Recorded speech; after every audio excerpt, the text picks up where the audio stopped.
Welcome to our channel, Million Dollars Made Easy. On this channel, we develop spreadsheets to help people. Number one, the young adult who's first starting out, to show them what it might take to get to $1 million. Number two, the middle-aged person who's trying to catch up investing. Number three, the retiree who wants to know how much he can safely withdraw and have his money last. In other words, folks, I developed this channel to help most everybody. Not a financial advisor. I'm just somebody who loves numbers, loves to create spreadsheets to show them the awesome power of compounding. Now, here's the situation I had. I got a question. If somebody wanted to know about saving short term, whether they should be using a stock market, folks, I'm not a financial advisor, but I do want to show you a couple of spreadsheets I have developed. For example, if you're counting on putting money into stocks for some money you might need in the next 5 or 10 years, I want to show you what could happen. You could hit a down decade. For example, right here, this shows you the 10-year average return for the last 100 years, beginning in 1923, each 10-year period. And I want you to notice up here in the red, in the worst case scenario, you would only have 0.67% return on your money after 10 years. Why would that be? Because you hit a down decade. You hit a down decade where you had several reds. For example, the 2000 and 2009, there was 4 down years there. That really knocked it down. So any money you put in there, you may end up with hardly any improvement of the actual money that you put in. But as you go down out here, that's when the compounding effect works. Look at this 30-year average, the worst return you're going to get, average return for a 30-year period, because the market does compound. You can't look at the 10-year, you can't look at 1 decade, but once you carry it out 30, 35, 40 years, look at these worst case scenarios for the average. I think I'm going to show this to you in several different ways. Let's say, for example, you have $100,000 and you're trying to save up for a house. And first of all, I'm going to do it not adding any more money, but you're going to need that money and you want to know where you're going to be in 5 to 10 years, because you're going to need the money then. What I've done is highlighted, this is the worst case scenario. Again, what we do on this channel is we use the returns right here. If you run into a bad decade, here's what could potentially happen. Worst case scenario is everything highlighted in yellow.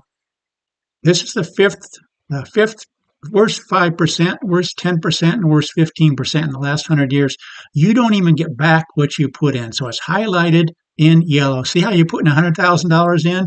But in the worst case scenario, after 14 years, you don't even have what you put in. You have $87,000. Granted, that is the worst case scenario. This is the worst 5% in the last 100 years, where after 7 years, you still don't have what you put in. You put in 100,000, you only have 90,000 to show for it. The worst 10% and the worst 15%. Now the medians, you'd be just fine put it in there, $100,000. Look at the kind of money you'd have after 5 and 10 years. You could be, after 5 years, you'd be close to doubling your money. After 10 years, you'd be 2.5 times your money. The highest, if you run into a really good run for these periods of time, look at the kind of money you could have. But my whole point is, I'm not a financial advisor, but most people recommend don't use the stock market for some money that you may need in the next 5 or 10 years. Let me show it to you another way. Let's say you have $100,000 and you're putting $1,000 a month in to save for that house. After 5 years, we're going to run the numbers again for every year for the last 100 years. This is what you would have after 5 years. You had numbers like 1925. Look at that, folks. 1925, you would have put in 160,000, and look how much you'd have to show for it. 346,000. Kind of a good deal, right? This is after 5 years. That's just incredible. Why? Because you had 4 good years before you started having down years. So here's the 346,000. What happens just a couple years later? You have numbers like 1928, where you have 1 good year and then 4 down years, then you're down to 91,012. Again, it's highlighted in yellow because you have less money than what you actually put in. How much would you put in?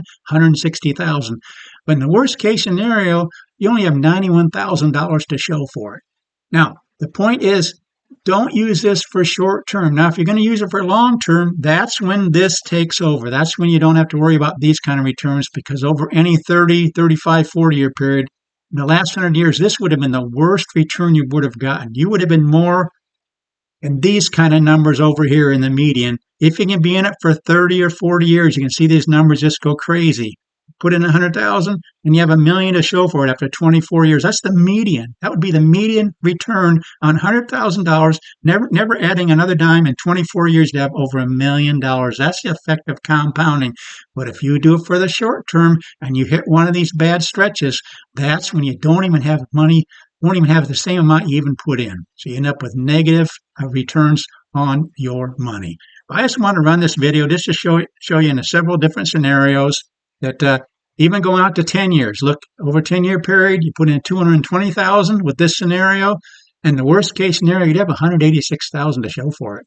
You'd have less than what you put in. The median, you have 453,000. That's for 10 years. You can see each of these other periods where you don't even get back what you put in the worst case scenario.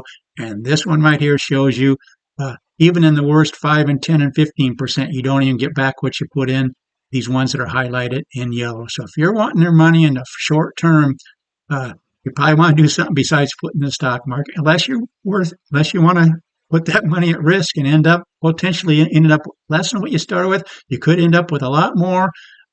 I would, again, I'm not a financial advisor, but I would not be putting money that I need the next 10 or 15 years in the stock market. On the other hand, you want to get it in there if you have 30 or more years, because then you can get these kind of returns.